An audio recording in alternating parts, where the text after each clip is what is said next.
Hoje já é dia 14 de junho de 2021, meio do mês já chegando, meio do ano já chegou e nós estamos aqui na Metropolitana nessa segundona com o Romildo Campelo, nosso colaborador, ele que é consultor em gestão pública, colaborador do nosso Radar Noticioso. Bom dia, Romildo. Bom dia, Marilei, bom dia a todos os amigos e amigas da Metropolitana.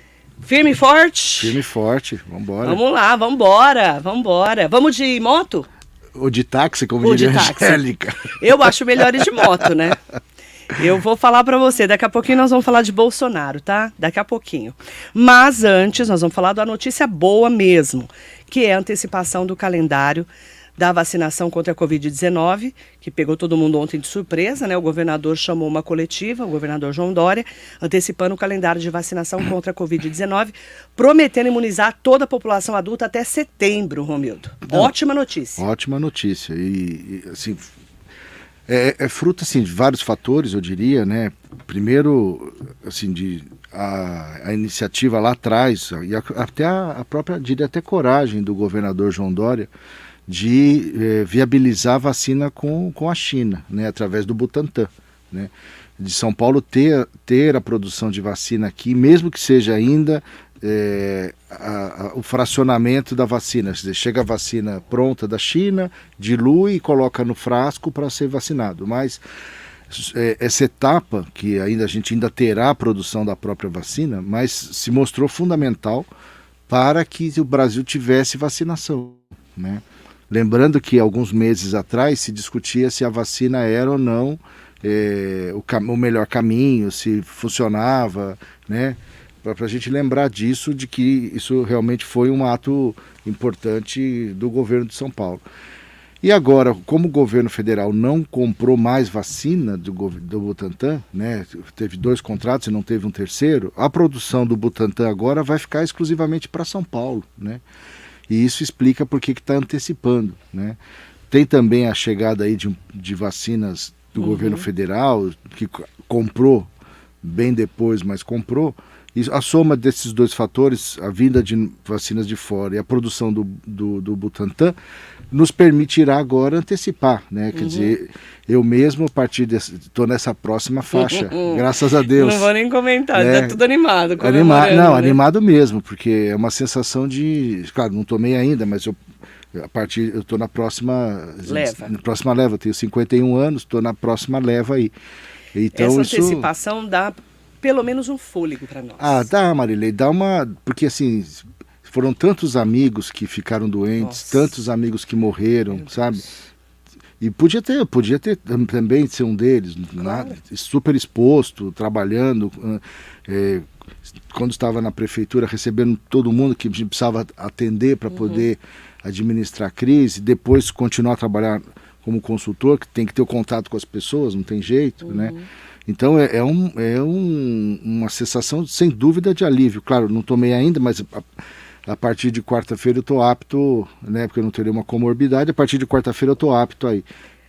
O Ministério da Saúde não, o governo paulista já só divulgou que vai ser Coronavac, Pfizer, AstraZeneca e Janssen.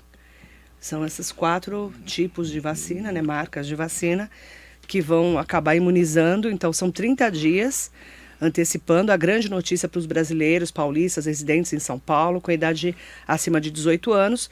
E aí até 15 de setembro é a previsão do governador João Dória, que é o grande anúncio de ontem, que acabou deixando aí todo mundo mais animado nesse momento do enfrentamento da Covid-19. E aí a polêmica, né, da semana passada, do presidente Jair Bolsonaro falando que quem já tomou a vacina ou já teve Covid não precisa mais usar máscara. O que também não é correto, né? Porque, segundo os especialistas, não. O correto é continuar, porque a vacina, ela é fundamental, e ela é fundamental porque ela vai cortar a transmissão entre as pessoas, porque você vai diminuir drasticamente a chance das pessoas pegarem e, consequentemente, de transmitirem, né? Mas a máscara ainda é necessária para evitar essa possível possibilidade de contaminação, de transmissão, né? Assim como lavar a mão, usar álcool gel, todas essas precauções de higiene, colocar luva no restaurante, tudo que eu entendo que vai ter que continuar. E não vejo como que vai abrir mão disso, né? porque no fundo você se arriscar à toa, né? Eu quero, saindo dessa... né, e aí, gente, para todo mundo que está ouvindo a gente, acompanhando pelas redes sociais, é só você entrar lá no Vacine Já, né? Vacina Já, se cadastrar, até para já ter o cadastro pronto. Na hora da vacinação, eles vão liberando os lotes. E aí, cada cidade tem a sua metodologia, né? E aí, todo mundo vai se vacinando a partir do momento em que o governo do estado manda para as prefeituras os lotes. Faz só o cadastro no Vacina Já? Precisa fazer algum cadastro na prefeitura? Então, cada prefeitura é de um jeito. Tá. Então, por exemplo, aqui em Mogi das Cruzes, tem um cadastro que eles estão fazendo no site da prefeitura. Tá, então tem que fazer os 2 cadastros. Aqui em Mogi, no caso, Tá, sim. tá. Né? Tem cidades que só você ir com o seu comprovante de endereço, porque agora também, como a gente não vai ter claro que as comorbidades, o pessoal está se vacinando, se vacinando, ou a maioria já se vacinou. Né? Mas aí agora é só levar, pelo que a gente está vendo, o Vacina Já e o comprovante de endereço para a cidade. E de identificação, Identificação, claro. óbvio. Claro, né? Mas cada cidade tem a sua metodologia. Tá com alguma dúvida, liga para a Secretaria de Saúde da sua cidade ou entra no site. Todas as cidades têm os sites aí, ou na Secretaria de Saúde as informações. Porque cada uma tem uma metodologia para fazer a dinâmica da vacinação, tá bom? Aí eu quero aproveitar, né, a polêmica entre o governador João Dória, e que viralizou nas redes sociais na sexta, ao responder às críticas do presidente da República, o Jair Bolsonaro, que parece que vai para o Patriota, segundo as informações que a gente recebeu, né, até comentamos hoje, sobre o traje de banho usado por ele no domingo passado, aquele tal daquela foto dele no traje de banho. Na ocasião, né, o Dória foi alvo de críticas por tomar sol sem máscara em um hotel no Rio de Janeiro, um hotel de luxo. Aí no Twitter o governador publicou um post com um print de uma manchete que dizia que o Bolsonaro criticou na live da quinta-feira passada, ao afirmar que usava sunguinha apertadinha. Olha isso, gente. E em resposta, o Dória afirmou que o presidente tomou 2 doses de antirrábica e passou de raivoso para apaixonado. E ainda disse que o chefe do Executivo Federal dorme sonhando com a calça apertada do Dória e acorda pensando na sunga apertada. E aí ele escreveu: é muito amor, Tonho da Lua é muito amor, Tonho da Lua deve estar morrendo de ciúmes. Escreveu o Dória. Né, acrescentou se referir a Carlos Bolsonaro, filho do presidente, vereador do Rio, que o pessoal chama de Tonho da Lua. Para quem não é, né, muito chegado como a gente de novela, Tonho da Lua, ele é o personagem de Mulheres de Areia da TV Globo, que era meio, entre aspas, assim, meio esquisitão, meio bobão, não sei o que ele era. O que ele era, não sei. Tinha alguma deficiência mental. Mas ele era meio assim, uns trejeitos, né? Ainda mais naquela época que não tinha o politicamente correto, né? Usaria outra expressão. Hoje a gente não pode falar isso. Mas naquela época falavam que ele era, entre aspas, retardado, né? Sim, era a expressão que se usava. Era a expressão que se usava. Hoje não se pode mais falar. Gente, isso acabou viralizando, né? Claro. Isso é briga de político? No que eu penso de política, não deveria ser, né? Como assim, baixaria, que na verdade mostra a falta de argumento político, né? Fica uma discussão rasa e ralé, porque não tem discussão política aí, né? Eu penso que o governador Dória não tinha que estar respondendo. Não só respondendo, como não tinha que estar exposto desse jeito no hotel. Ele é uma figura pública. Imaginar que não seria reconhecido. Nossa, sem máscara ainda? E nem fotografado, é uma bobagem, né? Por mais que aparentemente... eu só vi uma foto. Ele estava relativamente isolado, distanciado e tal. Não estava aglomerado com ninguém, né? Mas imaginar que no Rio de Janeiro ele não seria reconhecido, imaginar que ele não está fazendo campanha, e ele está. Né? Imagina. Governador de São Paulo está exposto. Todo dia fala nas coletivas. Coletiva, 100 e tantas coletivas, quer dizer. Então, primeiro que acho que eu entendo que não devia estar daquela forma por uma questão de zelo mesmo da imagem, né? A crítica viria. essa questão da roupa dele tem sido um dos pontos de tiração de sarro aí do Bolsonaro sobre ele há muito tempo. Porque né? o Dória usa calça apertada. Sim, e isso ele já até incorporou e está brincando com isso agora. Ele está brincando com o meme dele. Ele está brincando com o meme dele, né? O que é aquela coisa eu me lembro quando a gente era menino, é aquela coisa do apelido, né? Que na escola, quando a pessoa fica com raiva do apelido, o apelido cola, né? Se você fazia um apelido, o cara nem ligava, o apelido não colava. Exatamente a indignação de quem recebe o meme, ou quando era moleque o apelido, é que faz com que grude o apelido, né? Então ele, de maneira inteligente, começou a tirar sarro e aí perdeu a força, a importância. Mas isso só mostra uma coisa, os dois estão muito preocupados um com o outro. Com a calça apertada, né? Com a disputa eleitoral.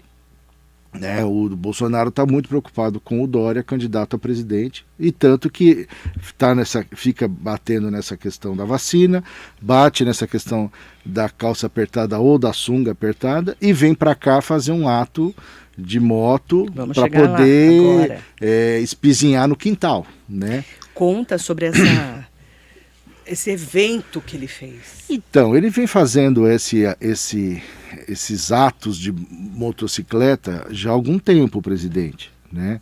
Vem como uma marca dele, muita gente faz uma correlação dele com Mussolini, que fazia a mesma coisa, que também fazia os atos de motocicleta. Isso tem sido um ponto muito discutido. E veio fazer em São Paulo nesse final de semana, né? Juntou... E aí tem os dois números, né? Juntou muita gente, indiscutivelmente, certo? Juntou muita motocicleta, indiscutivelmente, claro. Né? Você olha a imagem, tem muita gente. A Polícia Militar, que é do governo de São Paulo, fala em 12 mil motos. E os bolsonaristas falam em 1 milhão, inclusive até 1.324.000. A maior do mundo. A maior do mundo. Está no Guinness, que está todo mundo dizendo que não está. O Guinness não confirmou nada. Não confirmou nada, não está no Guinness, não é recorde de nada, né? Mas assim, indiscutivelmente tinha muita gente, indiscutivelmente foi um ato político, né? Claro, né? enorme. Enorme, e que veio para São Paulo não à toa, né? Ele veio marcar território na terra... Mostrando a força do Bolsonaro em São Paulo. Bolsonaro em São Paulo, indiscutível, e claro que tem. E claro que tem força. Que tem. Né? Ele tem aí 30% de eleitorado, o que é muita gente. Né? E 30% de 210? Sim, né? Sim. Na região metropolitana aí quase 40 milhões de pessoas, 20 milhões de pessoas, 20 milhões de pessoas, é muita gente, certo? Muita gente saiu do interior para encontrar ele. Estamos falando de 6 milhões de pessoas no mínimo, né? Então, de fato, claro que ele tem, senão não era presidente da República, né? E está essa guerra dos dois, né? Um marcando território na vacina, o outro marcando território na motocicleta, mas os dois mantendo a agenda e os dois preocupados com a mesma coisa, ou com a mesma pessoa, chamado Lula, certo? Estão os dois preocupados... De olho no Lula. No mesmo adversário, né? Que é o Lula, que está numa estratégia ao contrário, né? Ele está na estratégia da costura, né? Do alfaiate político, né? Juntando, conversando, vai conversar com o presidente Fernando Henrique, vai conversar com outras lideranças na costura do bastidor, né, antes de fazer esse movimento. Né? Verdade. E os outros dois ainda com dificuldade nessa costura, porque você vê o próprio Dória, você não sabe que partidos estarão com o Dória, nem se o Dória será o candidato pelo PSDB. Né? Tá tudo meio estranho, né? Muito estranho, porque a ida do vice-governador Rodrigo Garcia para o DEM afastou o DEM do João Dória, o DEM nacional, né? Então, o presidente nacional do DEM... O Rodrigo Garcia saiu do DEM. Então, saiu do DEM e foi para o PSDB. E isso fez com que o DEM se afastasse do PSDB paulista, certo? Porque o DEM falou, eu perdi o vice-governador, né? E agora... É um ano de uma eleição tão importante. Né? Claro que o Rodrigo Garcia está tentando trazer o DEM para a reeleição dele em São Paulo, certo? Isso que é mais difícil. Mas tá difícil, tá difícil. E aí tem vários outros... Tem vários outros. Movimentações. Por exemplo, vou te contar as movimentações que a gente vê aqui na região metropolitana, região do Alto Tietê. Já entrou em contato comigo a assessoria do Haddad, assessoria do Guilherme Boulos, assessoria do Márcio França. Todos esses já estão se movimentando para vir para a mídia, para fazer visita. O Boulos vem essa semana vem para cá, o Boulos. É? A Inês Paz entrou em contato comigo, a vereadora Inês Paz do PSOL. Ele vem aqui na rádio essa semana, a gente está alinhando a agenda do Boulos. Então a gente começa a ver uma movimentação e a troca de partido, né? Sim, sim. Você vê o Freixo, um PSOL histórico do Rio de Janeiro, foi para o PSB do Márcio França. Para poder se viabilizar. Para se viabilizar, né? Porque a gente sabe que o Rio de Janeiro também, os últimos governadores e prefeitos praticamente ficaram todos presos. Sim, né? sim. Ou estão sendo investigados. Sem dúvida, não é? Sem dúvida. E a movimentação e no PSOL fica mais difícil para ele se viabilizar. Sim, porque o não PSB, faz aliança, não, o PSB não conversa é mais muito com fácil ninguém. de conversa. Exato. Né? A gente tem uma costura para São Paulo muito importante, só que em nível nacional, você falou do Lula, Dória e Bolsonaro. Tem mais gente, né? Tem Ciro Gomes. Ciro Gomes, tem o Amoedo e Sérgio Moro, né? E então, Luciano Huck, que são três aí que a gente não sabe. Que parece que não que vai também mais, acho que não vai mais. Porque vai ficar no Domingão. Vai ficar no lugar do Faustão. Que né? agora é o Thiagão lá. Thiago Leifert. O Thiago ontem. Mas assim, tudo indica que ele não virá candidato. Mas é um xadrez, né, a política, sim, né? Sim. E essa mudança do Rodrigo Garcia mexeu demais com o próprio PSDB, né? A gente não sabe se o Alckmin fica no PSDB, se sai. Se sai, vai para onde? Vai para o PSD? É uma conversa boa. É uma conversa boa que dizem que está muito avançada. Sim. Já ouvi também a hipótese dele para o DEM. Né? Também já ouvi. É uma outra hipótese. E o MDB do SCAF? Fica como? Eu diria que apoiará o Rodrigo Garcia, não à toa o Itamar Borges, deputado estadual. Vai para o PSD? Se o Alckmin não for? Pode ser. Ou faz uma composição? O MDB foi para o governo do estado, assumiu a Secretaria de Agricultura e Abastecimento. Já fechou. Fechou. Então o SCAF deve sair do MDB e ir para o PSD? É uma possibilidade. Ou o próprio Dória, ou o próprio Alckmin ir para o PSD, é uma outra hipótese. Ou os dois. E o SCAF ser candidato a senador. Tem essa possibilidade. O SCAF tem muita possibilidade de ganhar como senador. Sim. Né? São duas vagas, né? Uma vaga? Uma vaga só. Agora, você imagina o cenário, quer dizer, o PSD pode ir o Alckmin e pode ir o SCAF. E o Márcio França de vice. Nossa.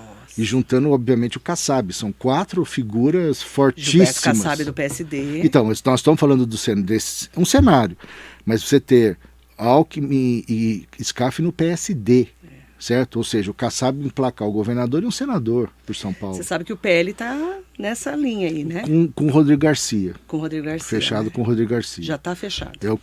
Me parece, pelo movimento... Fizeram um movimento em São Paulo. Fizeram um movimento em São Paulo, levaram todos os prefeitos em no Palácio para apoiar o Rodrigo Garcia, para fazer um ato... Um ato não, mas foi um ato administrativo, certo? Mas com uma conotação política muito clara do PL, levou todos os deputados, prefeitos. Então, e essa conversa aí entrou o André do Prado, do PL, sim. articulando. Que é um nome que se fala para vice. Já ouvi do Rodrigo Achiuchi também. Já ouvi esse nome. Que é o prefeito de Suzano. Já ouvi as duas coisas, que o PL pode indicar o vice-governador do Rodrigo Garcia. Sim. Né?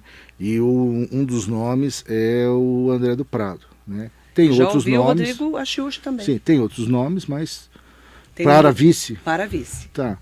Numa articulação ali deles. Tá. É uma conversa que eu ouvi. Sim, Eles queriam alguém da região metropolitana de São Paulo. E aí ele, como foi reeleito com 80% sim, até porque dos votos... o Rodrigo é do interior, né? Exatamente. Ele é do interior, Rodrigo Garcia. Sim. E o Rodrigo Achiuchi pegaria a região metropolitana e Vale do Paraíba. Pelo menos é a conversa que eu ouvi. Ou o André do Prado. Sim. Tem muita conversa rolando. A gente adora falar de política, até para a gente entender que nós estamos há um ano de começar uma nova campanha. Mas está menos, né? Porque a filiação é até abril, então... Já estamos em junho, meio de junho. Já estamos em junho, então assim, pouco mais aí, até abril... Até abril do ano que vem tem que estar tudo alinhado. Tem que estar tudo alinhado, tem que estar todo mundo filiado. Porque aí começam as convenções. Consequentemente, alinhado, porque você não vai filiar num partido querendo apoiar a Marilei e de repente apoia a Bruna. Não tem sentido. Não tem como. Né? Então, se você foi para o partido é porque você quer no mesmo caminho político que aquele partido decidiu. E para quem é da política, o ano ímpar é que define o ano de eleição, que é o ano par. Exatamente. A gente que lida com essas pessoas, né? É quando mais se trabalha aí, né? Quando mais se organiza. Que a costura está sendo feita, como você falou, do Lula, inclusive. Sim, que é um fortíssimo candidato, certo? Apesar das pesquisas mostrarem que em torno de 45% das pessoas são nem Lula, nem Bolsonaro. Nem Bolsonaro. Né? Então, 45%. E tem uns lá também que são nem Dória. Também. Uma parte do eleitorado. Também. Então, teoricamente, uma terceira via teria chance, né? O problema é que a terceira via fragmenta, né? Porque quando você fala assim, Lula e Bolsonaro, estou colocando como esquerda os dois extremos, né? O que fica no meio se divide em 4, 5 candidaturas. Então, esses 45%, teoricamente, divide em 3, 4, certo? Exatamente. E aí os outros dois ficam maioria, né? Agora, pode ter muita água para rolar, muita coisa pode acontecer, certo? Daqui até a eleição é uma eternidade.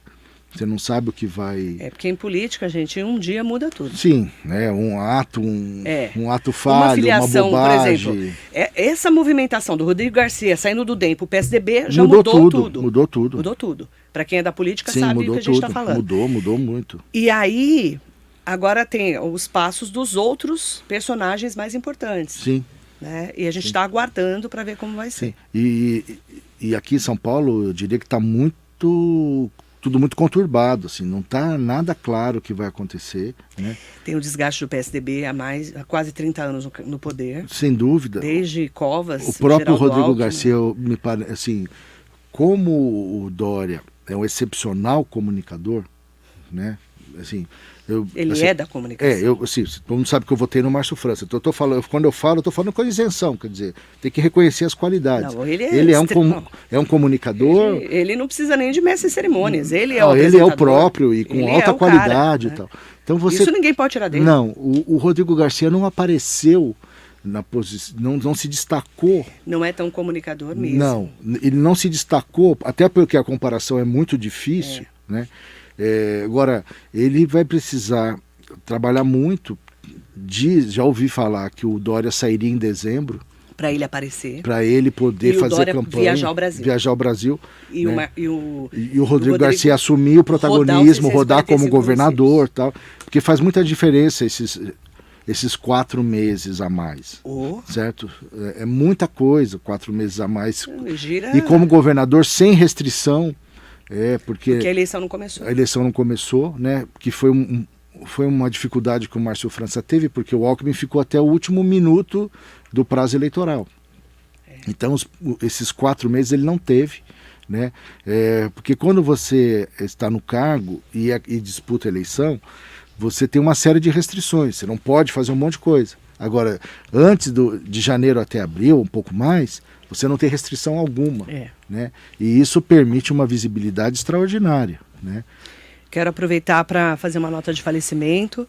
O presidente Jair Bolsonaro decretou sábado luto oficial de 3 dias em todo o Brasil pela morte do ex-vice-presidente da República, Marco Maciel.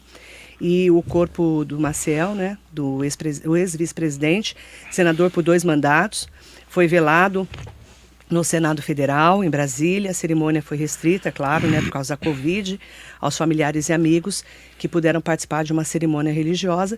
O enterro aconteceu no cemitério Campo da Esperança, no Distrito Federal. E é importante falar, né, que o Marco Maciel morreu aos 80 anos de idade, foi ocupante do posto de vice-presidente durante os 2 mandatos do Fernando Henrique Cardoso. Segundo as informações, o político teve complicações também da Covid-19, apresentou um quadro infeccioso e respiratório grave após estar internado desde o dia 30 de março. E apesar de não ter morrido de Alzheimer, Maciel enfrentava a doença degenerativa desde 2014. Marco Maciel foi importantíssimo na fase de articulação do Fernando Henrique Cardoso. Eu posso falar porque eu acompanhei muito de perto os 2 governos do Fernando Henrique, e ele esteve em Suzano, Marco Maciel, ele era muito amigo do deputado Estevão Galvão, quando foi lançada a pedra fundamental do Parque Max Pfeffer. É. Ele esteve aqui, eu até entrevistei o Marco Maciel na ocasião. Ele estava como presidente em exercício, porque o Fernando Henrique estava fora. Uma das viagens. E uma das viagens, né, que o Fernando Henrique adorava viajar, né, gente? Ele adorava viajar. E numa das viagens, ele era presidente em exercício, esteve em Suzano, eu até fiz essa cobertura, entrevistei ele. Muito simples, um homem muito, sim, muito sereno, muito sério, olhando, né, gente, assim, tô falando como jornalista. Sim. E ele é muito simples, assim, no lidar, não tinha essas frescuradas que tem hoje. Claro, né? Outros tempos também, né? Ninguém ia tentar fazer um atentado contra ele. Mas, assim, com toda a segurança que tinha, com toda a estrutura que tinha, eu estou dando uma comparação com quando o Michel Temer veio para Mogi, que ele era o presidente. Que foi nossa... Mesmo porque podia ter manifestação, então, né? Mas é diferente. É que é diferente. Né? Os tempos eram outros. Eram outros. O Michel Temer foi um presidente... no século passado, né? Não só por isso, mas assim, é que a presidência do Michel Temer foi assim, em meio ao impeachment, a uma discussão de legitimidade. Uma comparação que nem dá para comparar. Né? Mas, assim, só para a gente deixar nessa nota importante de falecimento, porque ele foi uma pessoa importante para o Brasil. Sim, né? Um conterrâneo pernambucano, como eu, foi de fato importantíssimo, um político, um político importante, mas não estrondoso, né? Não era um político de chamar atenção, como você falou, discreto. Um estilo discreto e sempre um estilo muito articulador, né?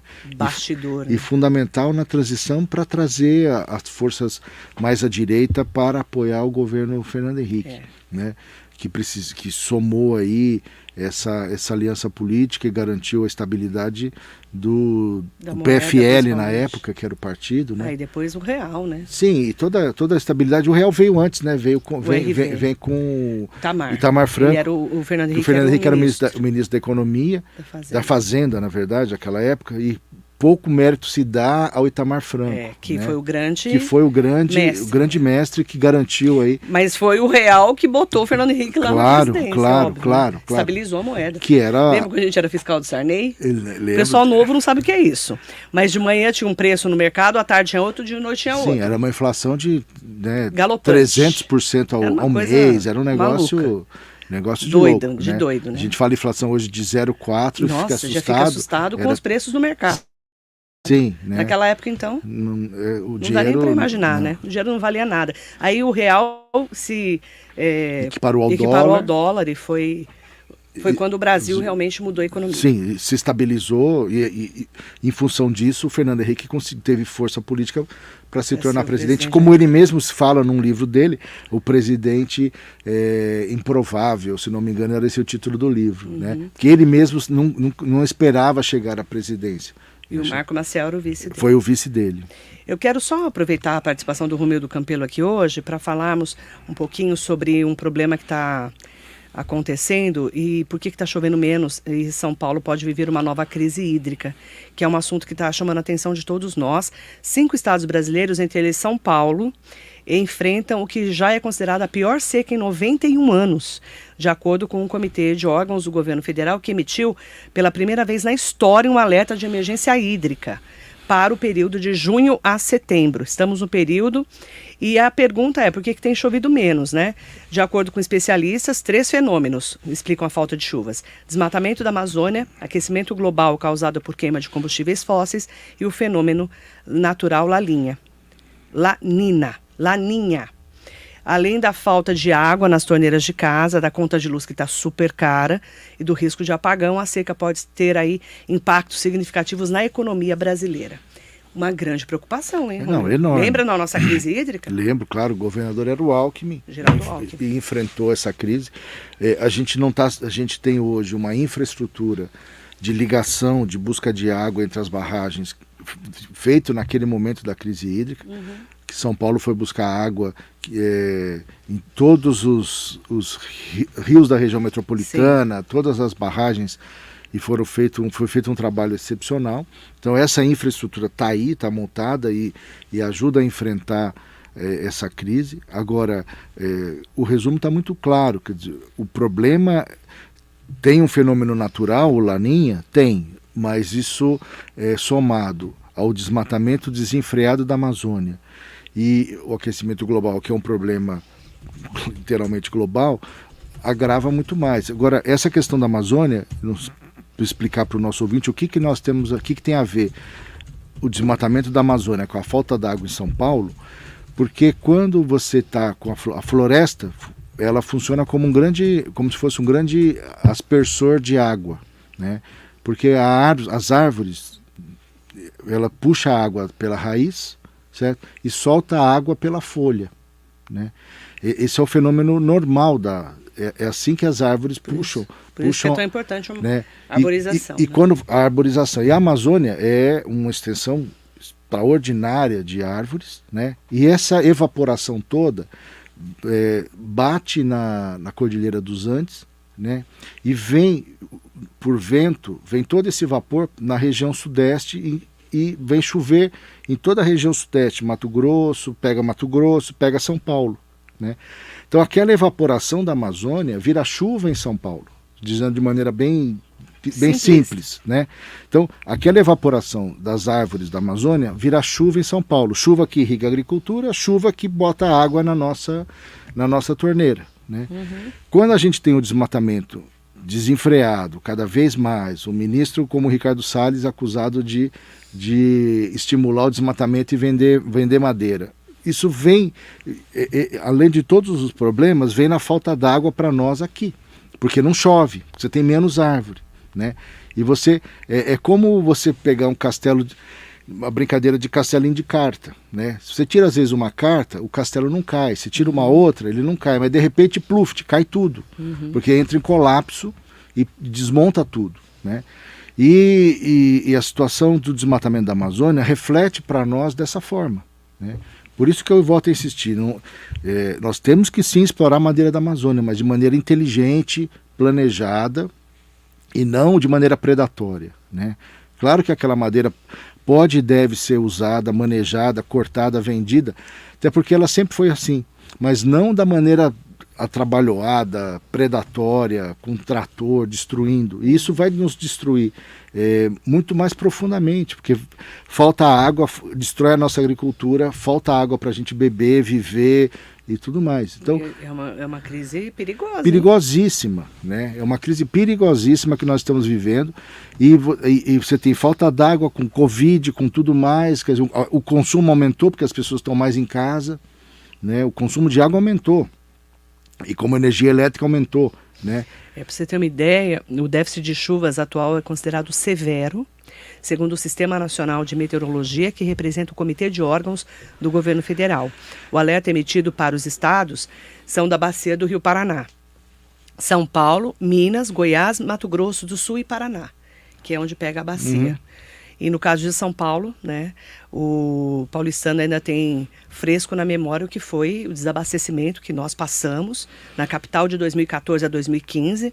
No final de maio de 2014, todo mundo lembra, quando houve uma crise hídrica e o volume do Cantareira atingiu 3,6% da capacidade e a Sabesp passou a operar bombeando água do chamado volume morto. Exato, que era a água que Nossa, foi terrível essa fase. Que é a água que fica abaixo da onde ficava a bomba. Volume morto. A gente aprendeu até de volume morto. Aprendeu o volume morto, verdade. Olha, cada época a gente aprende um negócio, Sim, né? Agora a gente aprendeu a IFA, antes era volume morto. Isso, gente, é um perigo para termos... Só para quem lembra, né? A gente tinha dia que tinha água, tinha dia que não tinha água. Rodízio, né? A gente tinha rodízio de água naquela época, então... se usou muito para diminuir a pressão, mais do que rodízio. Se usou muito para diminuir a pressão da água. Para sair menos. Para sair menos, o que deu muito problema para quem morava em área mais alta, né? E aqui em Mogi deu muito problema, certo, eu lembro. O rodízio foi pouco usado porque ele acaba gerando mais problema do que... Na hora que volta. Ainda mais com os canos mais antigos, sim, né? Que aí, exato. Que aí fica sujeira, aí gera um monte de problema. Eu falo que a gente aprende de tudo, né? Naquela época eu fiquei craque em rodízio de água, a gente, né? Lembra? A gente falava só disso, né? Do volume morto, todo mundo ficou preocupado, porque, é água podre, não é? Não, não é. Né? É água normal, só que ela era morto para o sistema. Né? Que a gente nunca usava. Nunca usava, ela estava... Preocupação muito grande. O que faz com que todos nós tenhamos que ter os cuidados dos hábitos de tomar banho mais rápido, torneira fechada, economizar água, tudo aquilo que a gente falou né?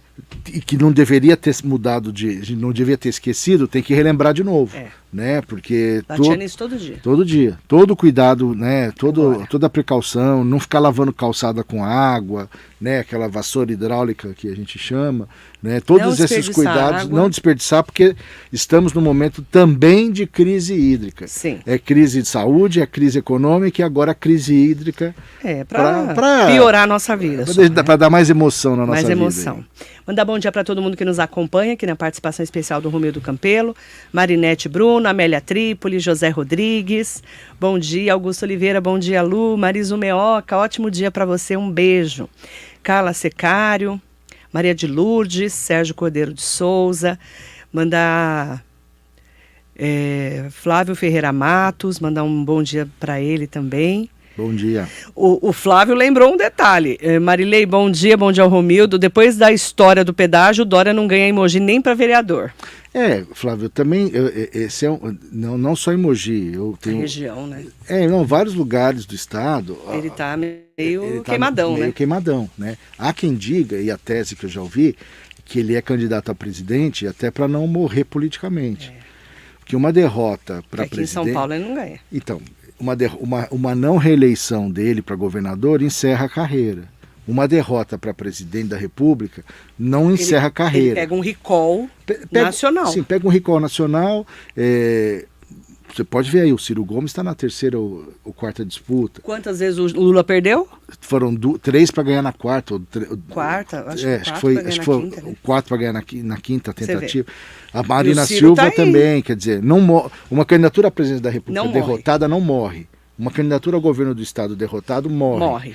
Então, essa também é uma tese que eu acredito, ou seja, o Dória será candidato a presidente de qualquer forma, mesmo num outro partido, né? Que ele disputará no PSDB, pelo menos, no mínimo, com o governador do Rio Grande do Sul, que já disse que não é candidato à reeleição, é candidato a presidente, com o Tasso Gereissati, que é senador pelo Ceará, né? E com o Arthur Vigílio, ex-senador e ex-prefeito de Manaus, que encerrou o mandato ano passado, né? Que também é candidato a presidente. Quer dizer, no mínimo tem aí 4 candidatos dentro do PSDB, 4 candidatos à presidência da República. A disputa. Né? Por isso que a disputa será agora, nesse ano ainda, me parece que outubro, novembro. Eles estavam marcando já. Né? Para que, seja qual for o resultado, se ele não for o escolhido, tenha tempo de ir para outro lugar, de negociar um outro partido para ser candidato. Então, a minha leitura... não é muito de ter prévias, né? Dessa disputa. Eu não me lembro agora se teve anteriormente. Eu não lembro. Né? Vamos pesquisar isso? Vamos, eu não me lembro agora. Eu me lembro de prévia no PT, com Suplicy e Lula. Isso é histórico. Né? Isso eu me lembro. Eu lembro de falar disso direto. Mas o PSDB não é disso. Acho que já teve, mas eu não estou me lembrando aqui agora. Vou perguntar para os tucanos. Lição de casa. Para os tucanos que estiverem nos ouvindo aí. Jacaré da Rodoviária de Arujá, mandar bom dia também para Rosália dos Santos, lá de Palmeiras, do Jardim Dora. Bom dia. Antônio Carlos Alves, parabéns, Marilei, sempre com boa entrevista, obrigada. Elisângela Evaristo, Cláudia Pereira Abundanza, Max Linhares, excelente semana para você também. Aproveitar, né, para falar com todo mundo que nos acompanha. A Maria Matsumoto também aqui com a gente. E o Manuel do Prado, de Jardim Camila, parabéns pelo trabalho, Deus proteja, amém. Amém. Beijo grande para você. Romildo, qual que é a mensagem da semana, expectativa para a semana? É vacinação, Marília. Acho que a mensagem da semana é o braço. Muito com o braço duro. Essa antecipação em um mês aí é muita coisa, não é pouca coisa não. Né? Tá todo mundo se animando. Todo mundo se animando. Veja, são 30 dias a menos de exposição, 30 dias a mais de segurança. De menos gente contaminada gravemente. Certo. Então, assim, é uma expectativa, uma notícia excepcional. Chegando a quase 500 mil mortos, hein? Sim. É um número exorbitante. E as UTIs, de novo, batendo 80% na região metropolitana. Alguns lugares com 100%, quase, ou alguns em 100%, outros em quase. Quer dizer, a situação é gravíssima. Então, essa antecipação de um mês... E é só fazer uma conta simples. Quantas pessoas morreram em um mês? Nossa. Esse último mês? Foi terrível, né? esse último mês. Deve ter sido alguma coisa em torno de 60, 70 mil pessoas. Isso mesmo. Né? Então nós estamos falando de... Maio foi péssimo. Certo, de uma notícia extraordinária. E, de novo, tem que parabenizar o governo de São Paulo aí, porque, de fato, é uma notícia espetacular, né? E num momento super crítico, na cara do gol aí de uma possível terceira onda. Isso. Essa antecipação pode derrubar essa terceira onda esse de maneira... é o assunto da semana. Esse é o assunto da semana. Aí, Romildo, me perguntaram ontem, a vacinação, a antecipação da vacina, a Coronavac, a Butanvac, vai dar voto para o Dória? Não sei, Marilei. Uma boa pergunta. É uma boa pergunta, é difícil responder. Porque ele fala, a vacina é minha, a vacina é de São Paulo, Butantan, nananã. Isso é inegável, de novo, né? O esforço dele, o papel do Butantan, a coragem lá atrás de conseguir isso é inegável. O quanto isso vai transformar em voto, eu não sei te dizer, eu não vi isso nas pesquisas, que tem saído muita pesquisa, né? Eu não encontrei essa pergunta, pelo menos eu não percebi essa abordagem, e é difícil responder. Tá. Né? Lição de casa pra gente nos próximos meses. Obrigada, Romildo. Obrigado, Marilei. Boa semana. Ótima semana. Para você também. Ótima semana para todo mundo. Semana começando, que você tenha muita saúde aí, firme e forte nessa semana. E muito bom dia para você.